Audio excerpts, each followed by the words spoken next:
reacting to Ozzy. Okay. Savix on world buffs. Oh, I'm curious what he has to say. All right, before I listen to this clip, we were having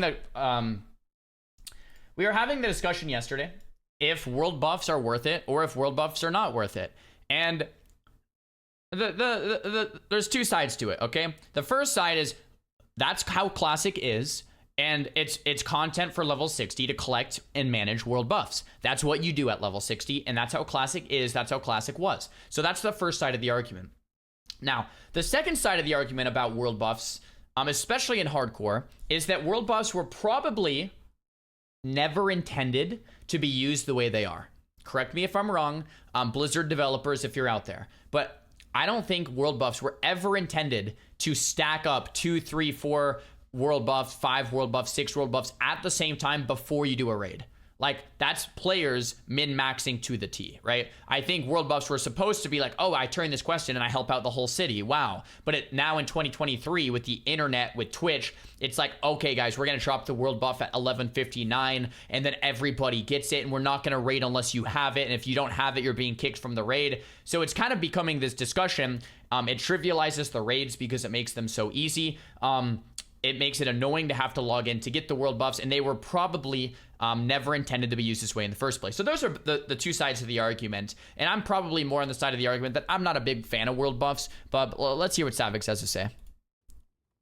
If you played Warrior and Hardcore, you love world buffs. Yeah, it does feel like a chore to me too. That's the only thing I don't like about it.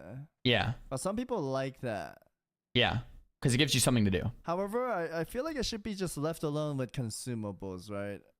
Yeah, I think that's how I feel. Consumables, whatnot, prepping up for the raid, I think up to that is fine. Yeah. I don't mind, to be honest, if it stays or not. Yeah. But if I could choose, I would probably vote for no world buff. Yeah, I agree with Sav here. So hard with world buff. Yeah, I agree. Running around to grab them all and boon it. Oh. Yeah, I agree. Talking about world buff, this guy's ready. Yeah, he is.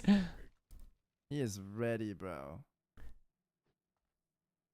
Yeah, so I agree with Savix's take. Like, the fact that you run around the entire world collecting 15 world buffs, and then they added an item called Chrono Boon, and you just save them all until your raid. Like, to me, that's like such needless chores. I guess I get the point, though, that it's like, if you don't have that to do, what else are you going to do at 60? But I guess my answer to that is, yeah, you farm gold, you farm mounts, you farm consumables, and you raid. And then you play alts.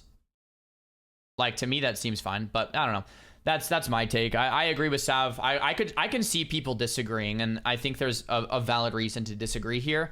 But if it was up to me, I would probably prefer no world buffs, especially on hardcore, to make it a little harder. Not have bosses die in 10 seconds to 20 warriors doing 1,000 DPS or whatever because they have infinite damage with infinite crits. Like, it's just wild.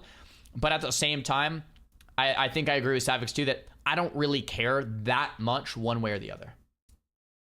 I don't really care like that much. Like, if they're still in, it's fine. That's not a deal breaker. But I think it would maybe be more fun without them. Yeah.